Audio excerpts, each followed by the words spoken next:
Hello, everybody. Hi, good afternoon. Good afternoon. It is Thursday, 6th of August at 12 noon. And we're back at Ask Atta. Yeah, Ask Atta is a segment by Atta Plus, Sundian Berhad. We are an equity crowdfunding platform. We're regulated by the Securities Commission of Malaysia. And this program, Ask Atta, is a live program that we stream via Facebook Live every fortnightly. And this is a program whereby everyone who comes in, can ask us anything about equity crowdfunding or anything related to equity crowdfunding. And typically our community that we target are both entrepreneurs and investor community. But of course, anyone and everyone can join the discussion. Yeah. So actually, today the host is supposed to be Kiri Andreo, our co-founder and director. Unfortunately, Kiri has gotten a bug and he sends his apologies. So I'm here in his place. So to Kiri's fans, I'm sorry to disappoint you, but Kiri today. Anyway, yeah. So today we have a very exciting segment, and we have a special guest today, in the form of Mohammad Ridzuan Abdul Aziz, and Ridzuan is not a stranger, especially in the fintech ecosystem. Ridzuan is the president of the Fintech Association of Malaysia, FAOM. And Ridzuan will be talking about regulations today. Interesting topic, maybe not the most favorite topic, but it is something that's required, to facilitate and govern our ecosystem in the country, and especially now, with many new technologies that's coming up, and exciting new businesses that provides new types of offerings and services, to the customers and users of the financial services. Yeah, and just a little bit about Ridzuan before I move on. Yeah, so Ridzuan has many years of experience under his belt. And his experience covers, regulatory compliance and technology, not just limited to Malaysia, but also in Asia-Pacific. He graduated from in subject matter of economics, majoring in accounting and finance from University of Wales, the UK, and an MBA in management information systems from International Islamic University of Malaysia. He was appointed the president of FAOM in May 2018. And typically, he is the focal point for fintech initiatives related to Malaysia's financial industry, regulatory development, and knowledge sharing, both Islamic as well as the conventional finance. Ridzuan also sits on the board of CAF Investment Bank as a non-executive director. And he is also an industry advisor in many notable higher learning institutions and financial services companies. So today, like I mentioned earlier, we're going to talk about specific regulatory issues that surrounds fintech. We're going to talk about Techfin and perhaps a little bit about SupTech as well. So what's fintech, what's Techfin, what's SupTech? So let's demystify this, together with Ridzuan. Yeah. So Ridzuan, maybe as a start, maybe you want to give your take about the importance of regulations. Yeah. Sure. Within the realm of fintech, Techfin, whatever you may call it, Sure. And SupTech. Okay. Thank you. Over to you. Thank you, the Plus, for having me today. Thank you, everybody, ladies and gentlemen, for joining us today. It's a very exciting opportunities to be here. Regulation may be seen to be, to some quarters or to some party, to be a problem or hurdle, but based on what I've seen for the last maybe 20 years, it could be also an advantage if you know how to really use it and come out with practical way in understanding and reviewing and using it for your business. And it could also be something that work as a double-edged sword if you neglect regulation. But from a macro perspective, regulation is required because it provides integrity, and it also become a base of trust in terms of how stakeholders actually interact and communicate with each other, whether as a service provider or whether as a customer or whether as a business transaction perspective. I think regulation provide you with certain level of comfort, certain level of trust that you are dealing with parties that has been verified or has been screened in terms of their trustworthiness in doing business with you. And this was, I think, if I'm sure you guys remember, I think last year, especially at the beginning of 2019, there was quite a bit of a chaos when the regulators were trying to actually regulate the digital asset community, the crypto, and this is where the MOF decided that Malaysia will not actually recognize digital asset as a currency, but will regulate it as securities. That gives a very specific perspective of how regulation then be applied to all the stakeholders, whether they are the traders, whether they are the asset exchanges, whether they are the customers, as well as for the regulators on how to regulate this. And that provide a very clear certainty, although it wasn't the most popular decision, but it's good for Malaysia to then plan ahead in terms of how this new exciting opportunity is going to be optimized as far as Malaysia is concerned. So when you talk about, say, for example, crowdfunding, I mean, crowdfunding is not really something new if you know that our mothers and our grandmothers have been doing what we call Kutu, yeah. Kutu is a very traditional way of doing crowdfunding. Yeah. But not everybody would be welcome to that group, and not everybody would trust those who are already in that group unless they have been along, a friend or neighbors or within that community for a very, very long time. So how did actually crowdfunding, whether it's equity-based or debt-based, develop in this country particularly and globally, is because there's a certainty in terms of how to regulate this industry.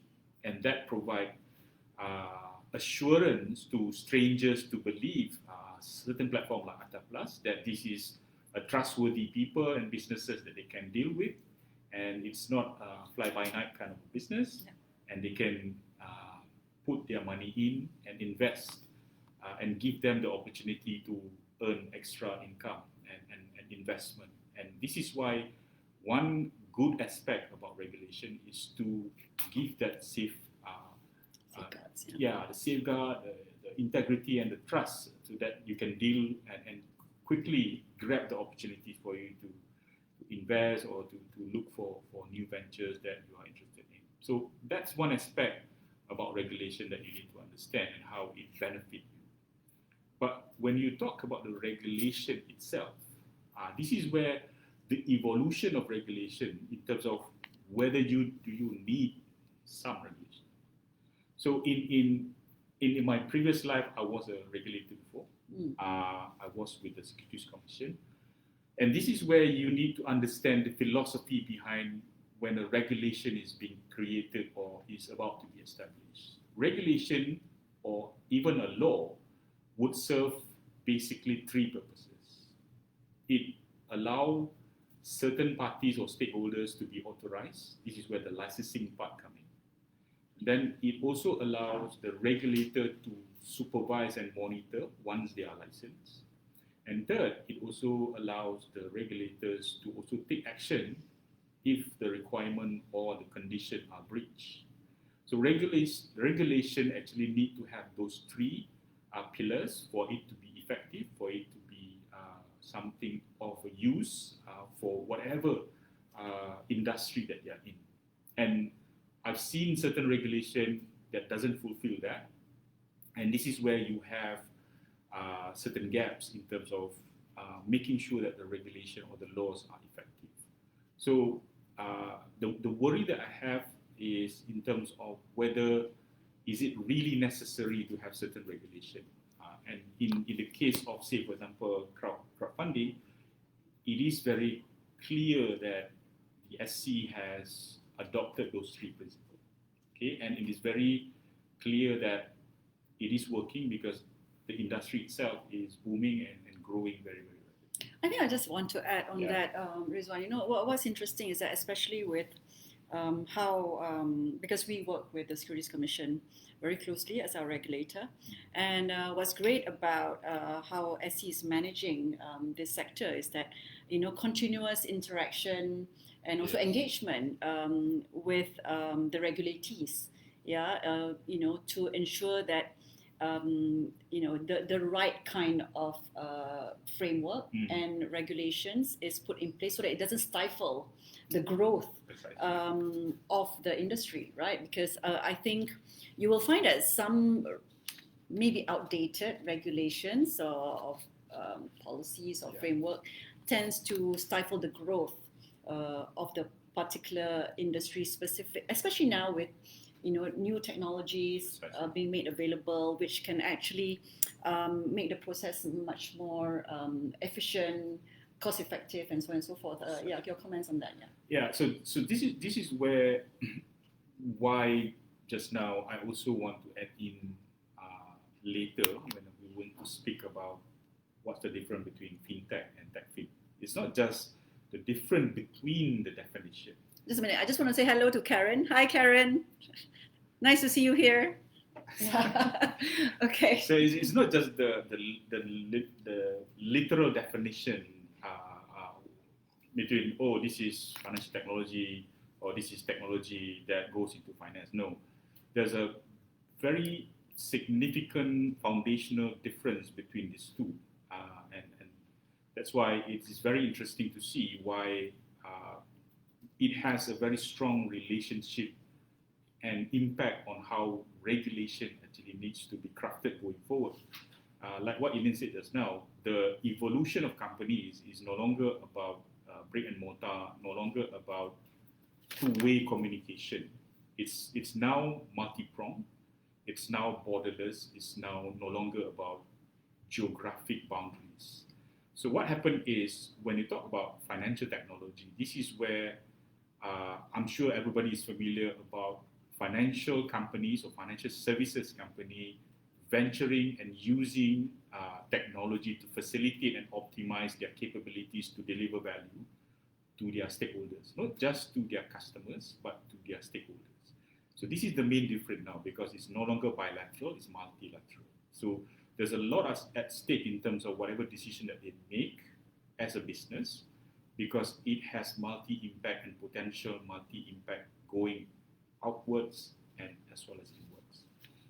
And then you talk about Techfin, where these are companies that started as technology companies, but because of their capabilities to efficiently capture data and understand the behavior of their customers, they are able to make use of that information and, among others, going into financial services. So, not many in Malaysia, unfortunately, but you can see a lot of companies in China, for example, like Alibaba, Google, for example, in the US, they started as a platform where they have a lot of technology, but now they are going into financial services. Just last week, I think this week, they are able to accumulate and create an ecosystem where 8 different banks came onto their platform, and they are able to basically offer an open banking services via their platform. And this is really, really good for consumer, whether it's B2B or B2C or C2C. Yeah, okay. So for those who just joined us, welcome to Ask Atta today. And we have here today our special guest, Ridzuan Abdul Aziz, who is the president of Fintech Association of Malaysia. And today we're talking about a special topic on regulations and the meaning of regulations in our fintech, techfin, or even subtech ecosystem. For those who have questions, please, please post your questions in the comment box, and we are ready. We're ready, okay? Yeah. So Sure. just shoot. Be kind, yeah.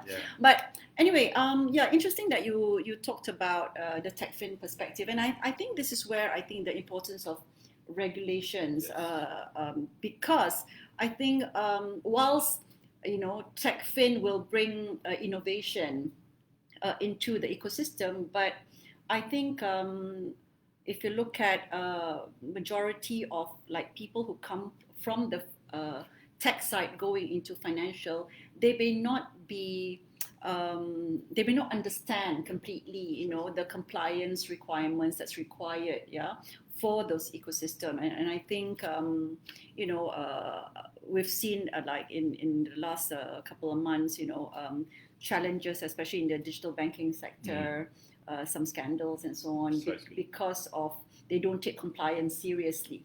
And that's very important, because you do not want that kind of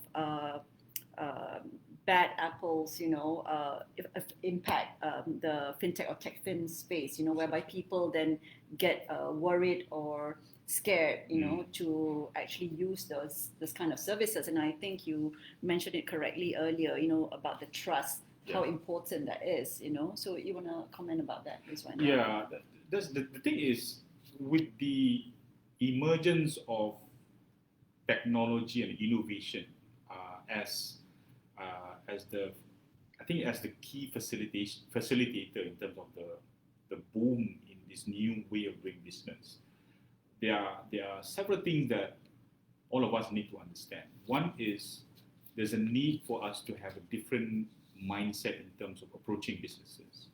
Nowadays, business models are no longer really about just focusing on making money. I think that would be a very big mistake if either fintech or techfin focus only about P&L. I think one of the things that a lot of successful companies like Alibaba, for example, or even companies like Grab, although they are not there yet in terms of profitability, but the value that they create is something that a lot of traditional companies were unable to provide, because their focus is not just about making money, but their focus is about creating value for all the stakeholders. Secondly, in terms of when you segue into regulation, there is also a need for regulators to update the way they approach in regulating this innovative business. There's no longer this mindset where regulators know all. There's no longer about thinking that some cowboy exists in the industry. Okay, we need to start with the point of trust rather than the point of mistrust. And this is where then you will create a very relevant and practical regulation for you to regulate technology-based businesses. So those two actually drive a different kind of entrepreneurs, different kind of consumers, and different kind of policy that will eventually, when you put it together, will drive a different kind of national economy. And I would like to see that happen in Malaysia, definitely. But I've started to see that happening in our neighboring countries, some European countries, and to certain surprises, there are certain even Latin American countries that is now adopting that holistic approach. And I can later share with you what happened in two of our neighboring countries on when they start to shift their mindset. The result of whether it's conventional economy or Islamic economy is excellent and amazing. But let's proceed further with other concern. And if you guys have any question, just let me know. Yeah, I think the one interesting bit that you brought about just now is about some outdated policies and framework. And I think we were just having this discussion before this segment started, was that some of the regulations that's been put in place or still being implemented are, for the lack of a better word, or for a softer word, say tak masuk akal already, you know. So and I think some of these need to be revised and maybe refined and adapted to the present environment, and to make it more facilitative rather than restrictive.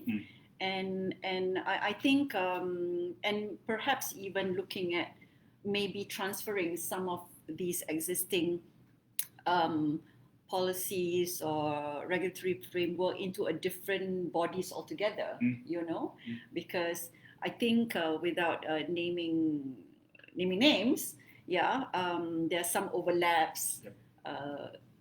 Some, like, I think even if you look at it, so why is this regulation parked there and not at another location, you know, so or another regulatory body, right? So and how can and the question is whether who is it should initiate it? Is it the industry?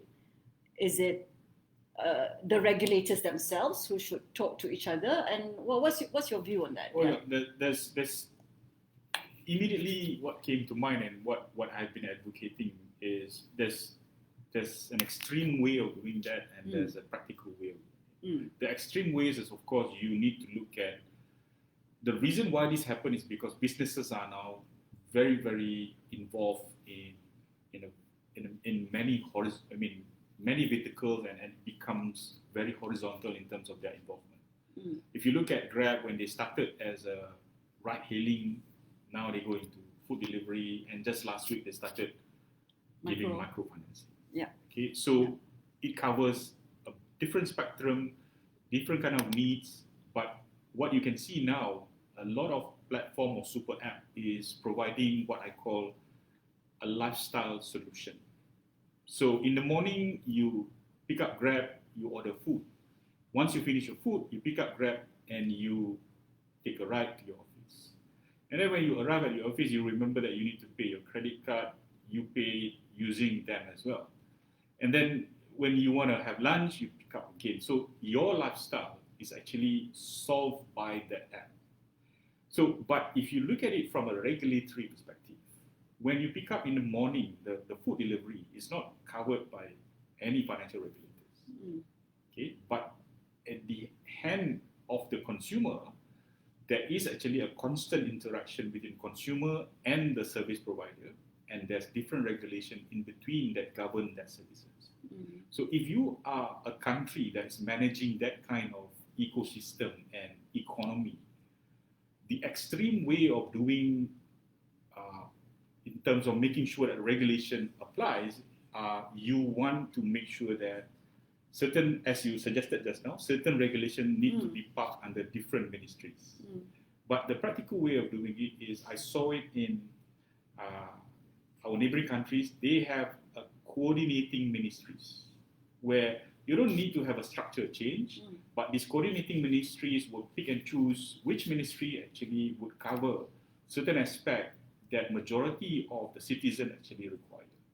And then you would have a very well coordinated in terms of understanding what are the risks, what are the opportunities, without having to have a structural change which is not really nimble in terms of how you manage regulation. And on the operational side, you've got to understand also, because of this innovative business model, the explosion of data that you get is sometimes unmanageable by many parties. And this is where you mentioned just now earlier about SupTech. So if the businesses are getting 10 times more data compared to what they used to get, imagine as a regulator, you will not be able to meaningfully analyze the data that you get if you still keep to the traditional way of supervising the market. So they need also to adopt to certain technology. They need to understand about a specific innovation that they also need to adopt, and certain new skill set that they need to understand in terms of understanding the new way of looking at systemic risks. Okay, so that's why it starts with how you license them, how you regulate them, and then how you then enforce the regulation. And these all require, unfortunately for now, or fortunately, technology for you to be able to be effective. So this is why it has very close connection between whether you are fintech, techfin, and whether you are adopting regulatory technology or regtech or supervisory technology as regulators. Thanks for that, Ridzuan. So we have a question. I think the first question from Esther, I think we've already answered in terms of reforms. But we have a question from Karen. Are the regulators playing catch up? Is it suppressing innovation? And at the end of the day, how does that benefit the uncles and aunties in Penang, for example? You know, Okay. yeah.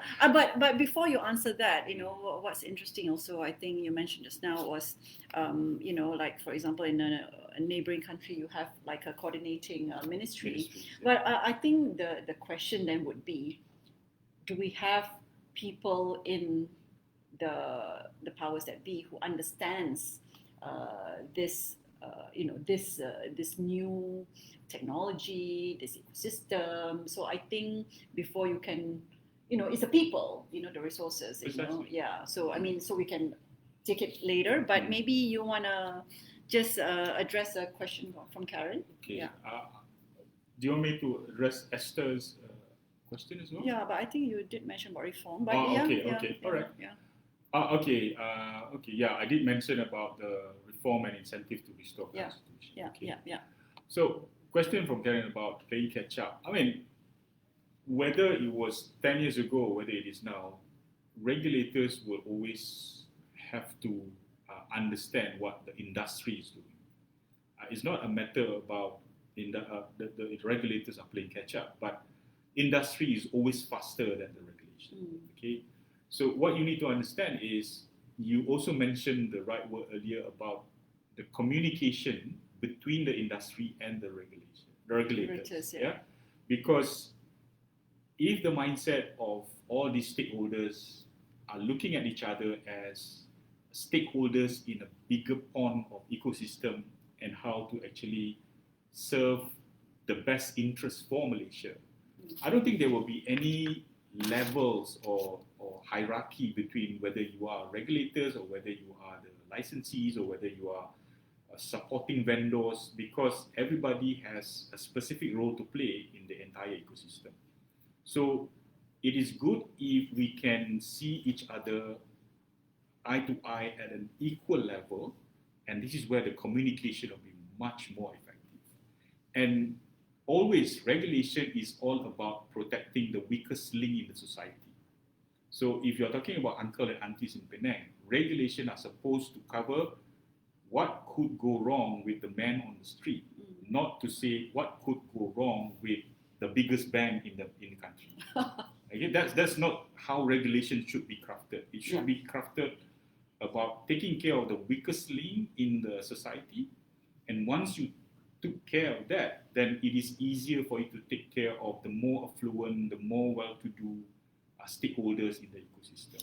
Yeah, I think you brought up a good point, because I think now it's all about financial inclusion. It's all about inclusivity, and also especially from Securities Commission's perspective, is democratizing wealth and democratizing investments. You know, so to give and from Atta Plus perspective is giving everyone equal opportunities through fintech or techfin, right? So that's a very nice point, you know, that you brought up. But what would you say would be the biggest obstacles or challenges in terms of, you know, making fintech or techfin much more progressive to the benefit of I would say the people or the rakyat? Sure. I think this is very, very great point that you brought up. One thing that I mentioned just now about the neighboring country and what I saw in those countries. The point that I saw in those two neighboring countries that I saw was, first is, do we know what we want as a country? So we need to be original about what we want now and what we want 5 years from now, and what we want 10 years from now, and what we want for our next generation when they lead the country. So we need to have that clear foresight in terms of what do we want as a nation. What can we do with 32 million people with this kind of literacy level and demographic and geographical diversity that we have. So we need to think about what we want first. And what I have seen in our country, sadly, is we always ask ourselves, what did our neighbor do? And try to copy and catch up with what they are doing. I think that will not actually benefit us. We need to be brave. And this is what happened when I look at Indonesia. Indonesia really have changed the way they do stuff, especially in the Islamic economy space. I get first-hand experience in terms of getting involved with how they draft things, and now they have one of the most vibrant customer-to-customer and business-to-customer ecosystem that starts really simple in terms of asking themselves, what do they want? And I so happen to be in one of the discussions attended by all the province governors in Indonesia, and led by none other than their own president. And they were asking themselves, what do our people want? And very simple, they said that Indonesian wants for them to be able to do micro businesses. So what could facilitate micro businesses are the ability to move money from one business to another, from customer to businesses. And when they started their ecosystem, they have a payment gateway as the epicenter of the ecosystem. Okay, it's not about wallet; it's about payment system, payment gateway, payment services. And then they facilitated in terms of, and they know that they have more than 90% Muslim population. So concern about whether it's Sharia compliant or not is a big matter. So they created two overlapping but connected ecosystem that caters for conventional economy and then also for Sharia economy. But the players within these two ecosystems are similar. So if you look at Tokopedia, for example, they have the halal version of it and then the conventional version of it. And the conversion between these two are facilitated by government policies. So this is a very smart way of how they actually created two interactive ecosystems that serve the need of their people. And they know that Indonesia has a very challenging geographical setup. So they know that everybody has a handphone, and this is why they start with a very simple thing, which is just payment gateway, payment services, to be able to connect between consumer, businesses, as well as the government in terms of facilitating the emergence and the maintenance of these two different ecosystems. Well, I should have sent this link to people in Penjana, right? You should. Yeah. Datuk Syarul Nazri, if you're listening. And Zaf, maybe I should send it to you too. So, I think this is a very important point, a very good point. I mean, at the end of the day, if, because it is, you want to see what is best, for not just the simple man on the street, but also the business community, because especially now, with us trying to revive the economy in view of the COVID-19 situation, right?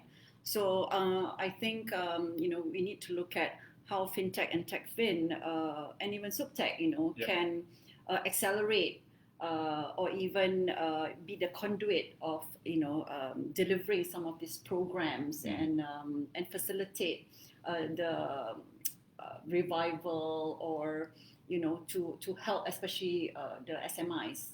In terms of rejuvenating back their business, right, Ridzuan? Yeah. I think Penjana has the right mindset in terms of how to help during the COVID-19. Yeah. Okay, but the next step that we need to also think about is the moment the vaccine is found. Okay, if it's found. hopefully it is. Yeah, because I think the worry is that there's just too many strains now. So Precisely. anyway, yeah. So the moment, if let's say there's a significant improvement, and hopefully with the discovery of the right vaccine, what we need to think of is, if it's found at 12 o'clock today, what would we do at 1 p.m. for us, business community, to start go out there and not talk about how to plan to go out there? Because if we are not ready to go and run once this situation improves, I think we're going to be left far behind, because everybody else are already ahead of us. So we need to think really far ahead in terms of how to do this. So whether it's Techfin or Fintech, and whether the regulations are correctly placed, that is part and parcel of how we want the Malaysia economy actually to be able to get back to the level where we are comfortable in terms of generating revenue for the nation. And I see COVID-19 as an opportunity, because it wiped out whatever advantage that the others have, and it put everybody on the same level playing field. Yeah, absolutely. So if we get ourselves ready now, okay, if we get ourselves in understanding what I said just now about what do we want as a nation, what do we want as a business, and think about what's the best interest for Malaysia, which translate into what's the best interest for me, and that would definitely be something that I think the next phase of what Penjana should be. I'm not trying to say that Penjana is not good. It is good, but it has to have that continuity, so that once the vaccine is found, what next? Immediately after that, we have the advantage of going forward and take the advantage of pulling back and recover faster than before. But not talk about how to plan for recovery, how to do things back to normal, because the new normal after COVID is over is also going to be a different new normal. Yeah, it's a different normal altogether. Different normal. Yes. So again, for those who just joined us, welcome to this very interesting segment of Ask Atta.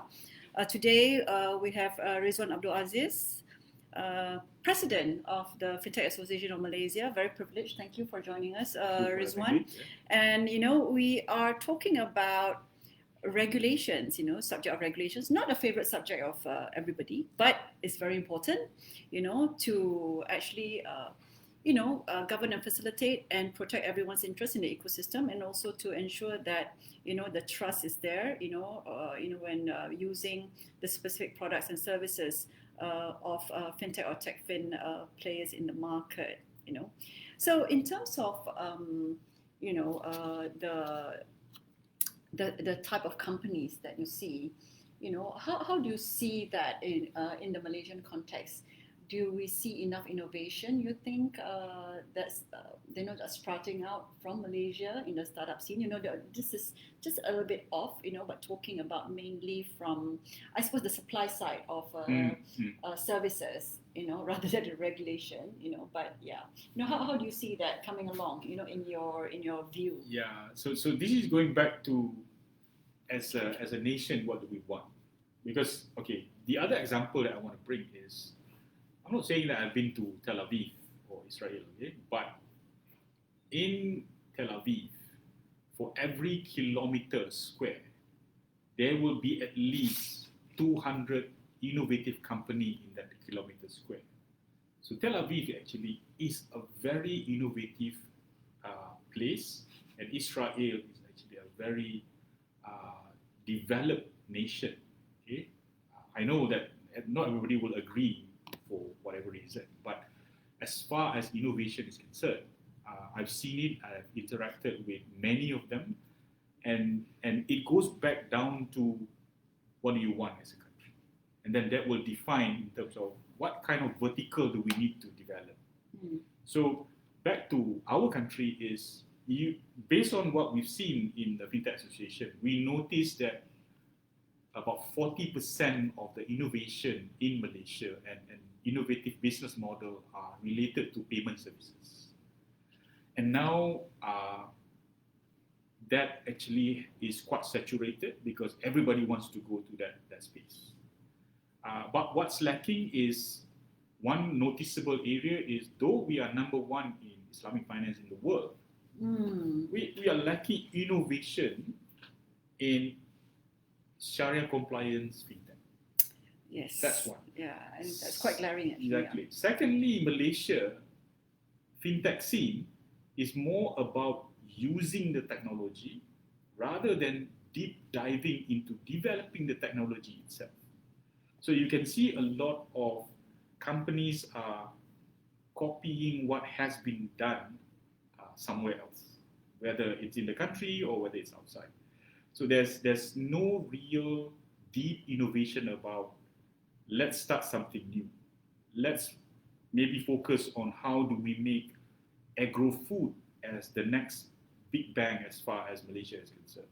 Yeah, food security. Food security is a concern, but to develop something that relates to technology as far as agro-food is concerned, I don't see there's any facilitation being done either at the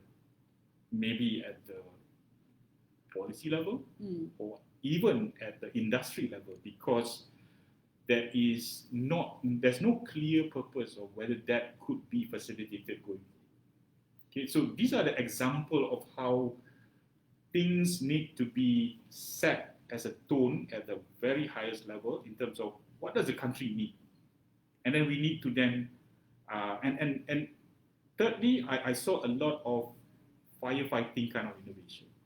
Okay, we do have a lot of events that do maybe competition in terms of innovation and certain verticals, but those are actually leading to the organizer of the event getting back the benefit from those innovations. So it's a curtailed innovation, it's a curated innovation, not really the what we call, like how Elon Musk does it, the first principle design thinking, where you are open to do whatever you want and you decide whether that would be useful for you. And this is where that level of innovation needs to be guided by what does the nation want. And I think Artaplus and other crowdfunding platform is a good place where you can promote innovation in many verticals and perhaps connect those different verticals for a different new industry to actually be developed. And if the policy is not, and this is the sad part, because if the policy is not encouraging, unfortunately, some of the good companies will leave the nation, will leave Malaysia, and they go somewhere else to grow their business. And I don't want to mention which company. I'm sure a lot of people know where I'm going at. Yeah. All right. So we have two questions. Oh well, one comment is Adam. Hi, Adam.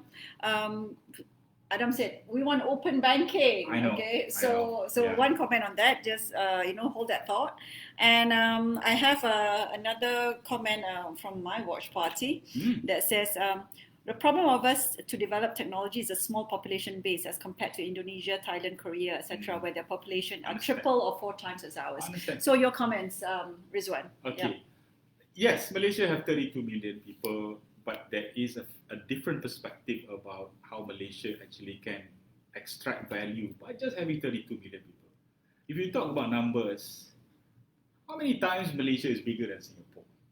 We are 6 times bigger than Singapore. But how come Singapore GDP, I think, is about like 10 times more than us? It is about knowing our strength. Okay, so I've been advocating for either the fintech will be in Malaysia, either the fintech is through Malaysia, going past through Malaysia, or the fintech that we have in Malaysia is going outbound. Okay, and we are lucky because we have 2 very useful location and regulatory system. We have onshore regulatory system. We have offshore regulatory system. Yep. But how come we are not actually taking advantage of connecting these two and optimizing the journey of company, whether they are coming in or going out? You know what? If you combine Labuan and Malaysia onshore, you know what it becomes? It becomes Singapore. because Singapore allows Sing dollar to be traded onshore as well as multi-currency as well. Farah, are you listening? Of course, Farah is there. She knows. I've been advocating that, and hence the reason why I sit onshore with Fintech Association, and I'm also advising Labuan FSA as advisors in terms of how this can be coordinated between onshore and offshore licenses or offshore regulation. So back to when you asked about open banking. Yes, I know Europe has been very well established about open banking, but you need to understand the structure of regulation in EU. It's a combination of many countries that use a single regulation as a backbone for the open banking. And this regulation drive the key most important thing, which is data sharing. If you talk about Malaysia, it's very difficult for us to get that to start. Okay, I have been talking to some of the government agencies that holds our data. It's the most difficult door to open. Yeah, this is the challenge. I think data sharing is one of the most important because, if you want to facilitate, I think, frictionless communication or even services, data sharing is one of the most important things. Yeah. Yep. Yeah. Definitely. Yeah. Yeah. Yeah. So this is why, if we are able to, again, I go back to what I said earlier. It is not about not having the technology, not having the regulation, but it's about mindset. So the mindset is, I'm just giving you an analogy. I hold the data belongs to me. But if you really look into PDPA, Personal Data Protection Act, data doesn't belong to the holder of the data. Data belongs to every single one of us.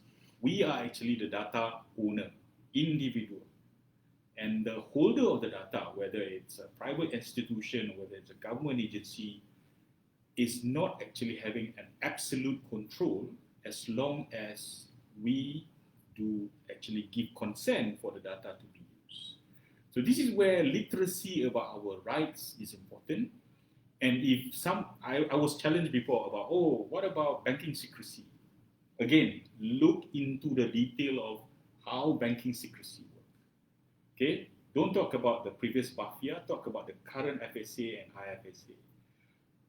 Again, I want to mention to those who want to ask me about data privacy and data ownership, data belongs to us. We decide whether the data can be used by Bank A or Bank B or Bank C, or even non-bank. Or anything for that matter, right? Or anything. So we need to be very, very sure about what our rights are.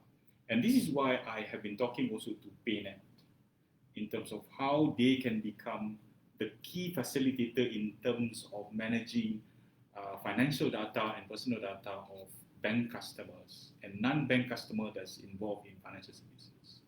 Okay, so we have a couple of questions. So another one from Adam actually. Okay, Indonesian banks in fact have really pushed for open API standards as of this year. Any idea why this works better for them and not for us? This question. And also, do you think it's about a more fragmented market? That's one question. Another question from Adnan. Epicenter of UK's fintech sector remains firmly positioned in Silicon Roundabout, attracting a wealth of emergent and growing startups. Can Malaysia do that? So, okay, and this is another question from Azizan. For 30 years, we cannot even share communication towers. Okay, all telco wants to build their own network. Only way is for government to collect big data and share with the interested parties. Precisely. So I guess precisely. So anyway, So this very good alluding to what has happened in many countries. Okay, I wanna highlight about what has happened in China and another big country like India. Okay, if you look at from a very high level, India and China has similar advantage. They have over 1 billion population. But how did China emerge to be the leader in either fintech or Techfin? It's because it's about action and because of the government system in China.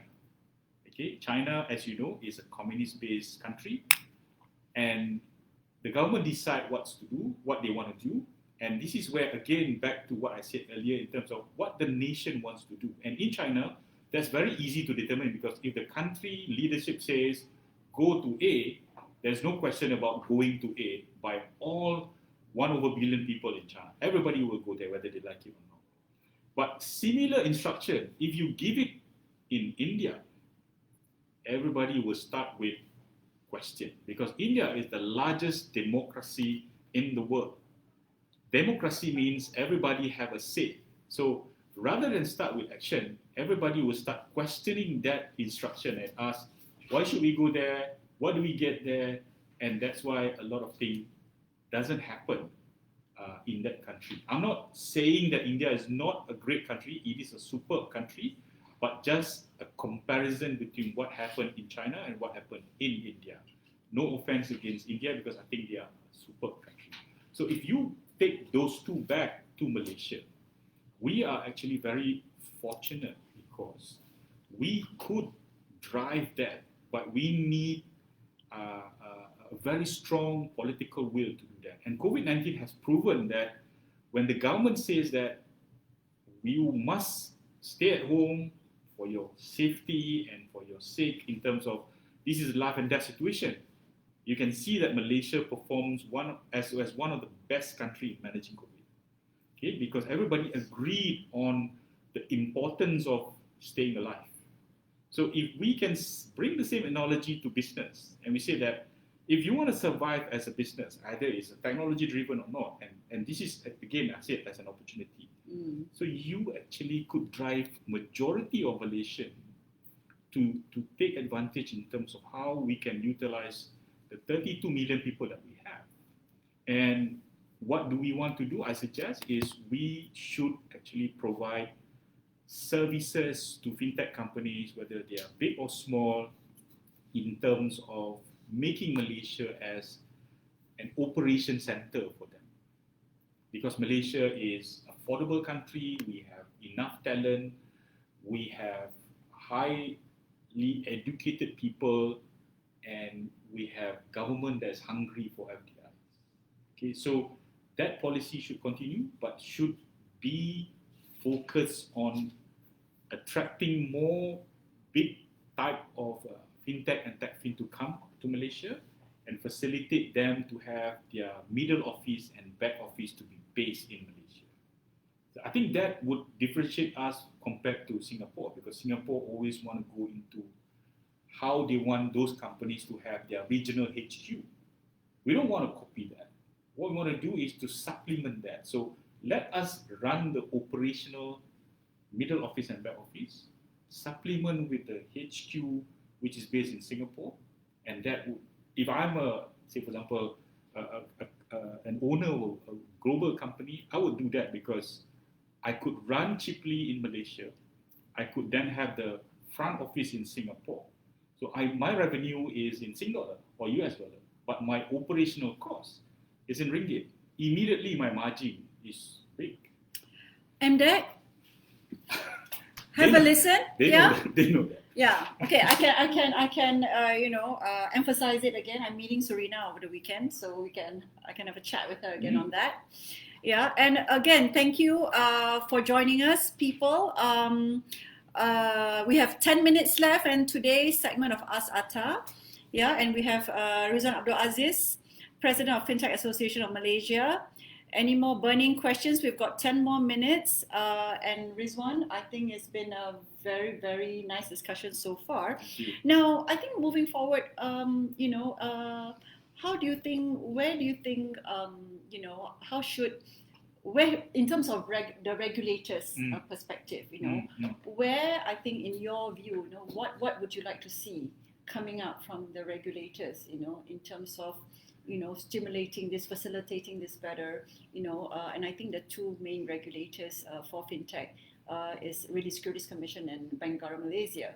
So, and I think in certain aspects, maybe Ministry of Finance, especially like you rightfully say, addressing the current situation, how can, fintech or Techfin play a big role in terms of revitalizing the economy of the country moving forward? Yeah. I think what has been done by BNM and SC is already an example in many ways of how they manage innovative businesses, and they continue to find ways to make it better in terms of coordination. I'm not saying that it's the ideal situation, but I know mindset-wise, they really have tried their very best. And if I'm in Bank Negara, I know now my focus is not about this. My focus is now economic recovery. And that's what exactly Bank Negara is doing by virtue of what Suhaimi said a couple of days back during the Fintech Booster launch.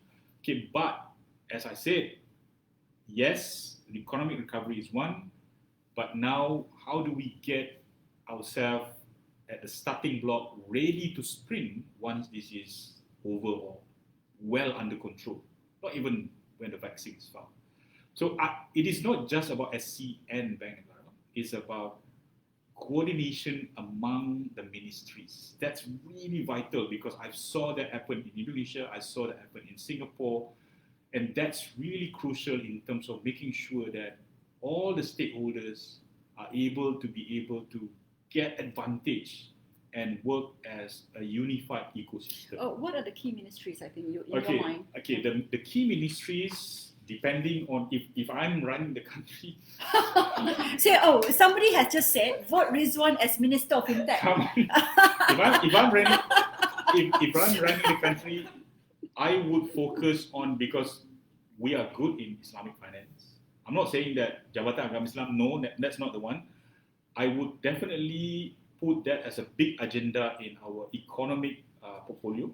Second is agriculture and food as a business, because we have vast amount of land and our farmers need to be turned to become marketeers and business people, not just farmers and fishermen.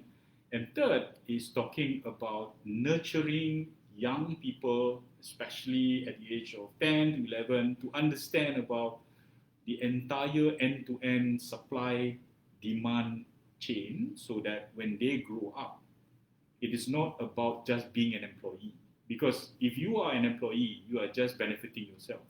But if you are an entrepreneur, you are also creating jobs for others. Absolutely. And is that all? Yes. Really? I thought there would be more.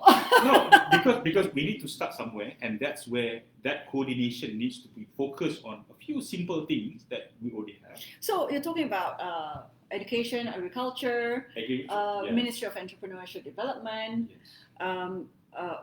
MOSTI,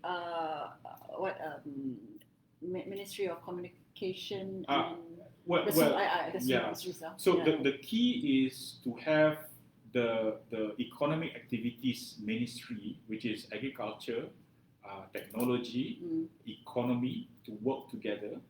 And right? MOF. Of course, MOF, without being said, they need to support that. Yeah.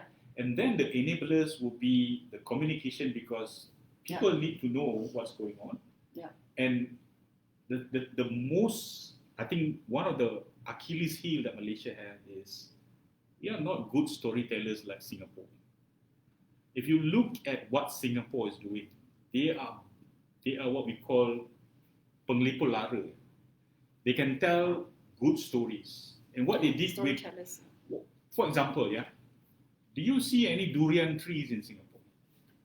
But what they do is they take the durian, repackage it, and by repackaging it into a package that is nice to see and appealing to the consumer, they suddenly increase the price. So when they bought it at maybe 50 ringgit, when they repackage it, they sell it at 50 Sing dollar. Immediately, the margin is 3 times more. Okay? And the farmers in Malaysia just now, that's why I said that our farmers need to become marketeers and businessmen, because the farmers that I personally have communicated in certain states in Malaysia, the only place that they go to sell their produce is by the roadside. If you are selling perishable item, how long can perishable item last when you sell it at the roadside? Especially if you are selling fruits. But if you know how to become a businessman, you will think about how to preserve your perishable item, how to package it, and how to then widen your market. I know we have pharma, no offense to pharma, but their methods is only applicable if you live in 1983. We are now in 2020 going to 2021. So we need to move forward. We need to have a different mindset, and this is where it is an opportunity. This is not an insult. This is an opportunity for many government agencies to reset and think about what's best for Malaysia. I think we are in the dying minutes actually. So maybe, but I just want to. There's one comment about Adnan was saying that we need new institutions to cater for tech needs rather than very old institutions. I think you rightfully pointed out. I don't think it's about we don't need more institutions, but I think we need to either we consolidate or the existing one needs to evolve. And maybe bringing in more new talents, to look forward and to adapt, so that the country can move forward and embrace the change, and also to address the challenges better, for the good of the nation. Anyway, thank you so much, Ridzuan. I think we can talk more, and it's been a stimulating conversation. And thank you everybody for joining us today. I'm afraid, we only have an hour, but I think we could have, have a lot more conversations on this topic, and maybe you can come around again one more time as our guest. But again, thank you everyone for joining us this afternoon, and thank you, Ridzuan, for sharing, your thoughts and about this subject matter. And we hope to see you again in another 2 weeks. But do let us know what kind of topics that you would like to hear more during the Ask Atas segment. You can either send us messages on our Facebook, or even currently put it in some of the comments here, and we shall take that into account. Anyway, thank you very much again for being with us. We've run out of time, and we'll see you again in 2 weeks. Have a good day and good afternoon, and observe social distancing. Okay, 1 meter. All right. Goodbye, guys. Bye-bye. Take care. Bye-bye.